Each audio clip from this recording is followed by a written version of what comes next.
I'm going to tell you a story of a woman named Emma Carter, and trust me, this isn't just a story, it's something most people don't see coming. Emma grew up in what looked like a perfect American family living in a beautiful house in California. Everything always looked polished, family photos, holidays, smiles, but behind all that, Emma always felt like she didn't belong, like she was the extra piece no one really needed.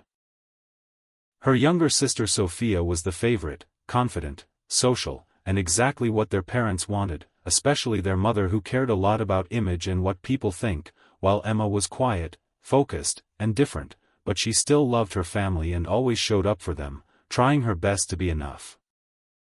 When Sophia got engaged, Emma was truly happy and thought maybe this was her chance to finally feel included, so she tried to help with wedding planning, gave ideas, sent suggestions, but slowly she realized she was being ignored, her messages left unseen, her opinions not needed, until one day invitations were sent out and everyone got one except her.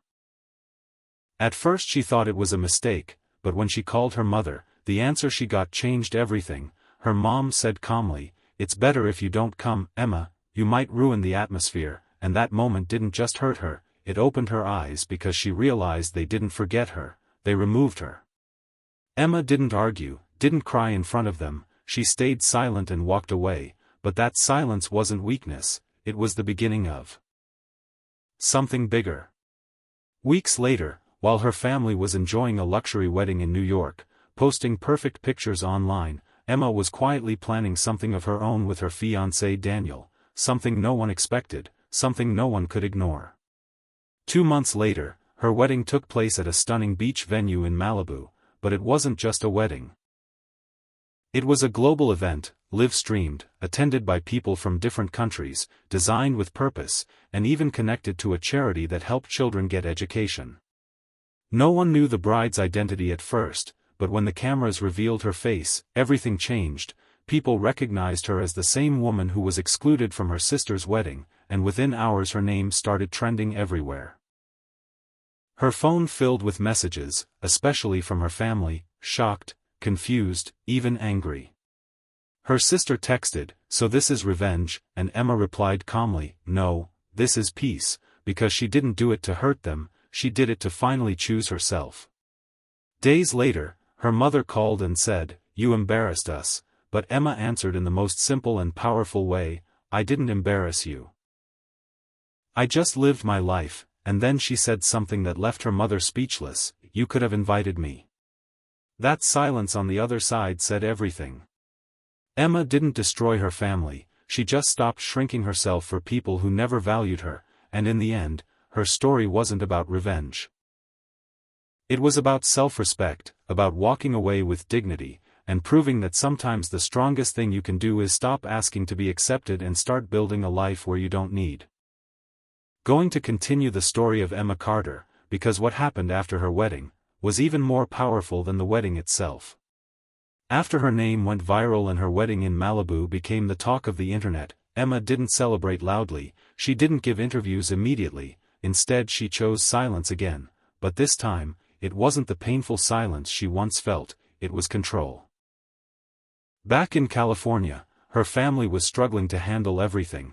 Her mother couldn't understand how the same daughter she once asked to stay away had suddenly become someone the whole world was praising. Her father was angry, not because Emma did something wrong, but because he lost control over the image he always tried to protect. And Sophia, she was confused more than anything, because for the first time, she wasn't the center of attention. Messages kept coming to Emma, calls, apologies, even relatives trying to reconnect, but Emma didn't rush to respond, because she had already spent years being ignored. Now it was their turn to wait. A few days later, her mother posted a public apology online, saying, "We should have valued Emma," but Emma didn't react, because she knew some apologies come from pressure, not understanding. Meanwhile, Emma and Daniel quietly focused on what mattered. The charity connected to their wedding had already raised millions, and they started working on building real projects for children's education, something meaningful, something lasting. 1 week later, Sophia finally called her, her voice softer than ever before. She said, "I didn't realize how much we hurt you," and for a moment, there was silence between them, not awkward, but real, and Emma simply replied, "I didn't need you to realize. I needed you to care." Those words weren't angry, they were honest, and for the first time, Sophia had nothing to defend. Days passed, and one afternoon, Emma's parents showed up at her office unannounced with flowers and an old family photo album, trying to bring back memories like nothing had happened, but Emma didn't let the past erase the truth. She stood at the door, calm and composed, and said, "I've already built a life where I'm respected," and without raising her voice, she closed the door, not out of hate, but out of self-respect. That moment wasn't rejection, it was a boundary. Over the next few months, Emma's story continued to spread, not just as a viral moment, but as a symbol of strength. People related to her, supported her, and saw themselves in her journey, and slowly, Emma began to speak publicly, not about her family, but about self-worth, about not shrinking yourself just to fit into places that were never meant for you. One evening, almost a year later, Emma sent a simple dinner invitation to a few people, no cameras, no headlines, just a quiet gathering, and Sophia came.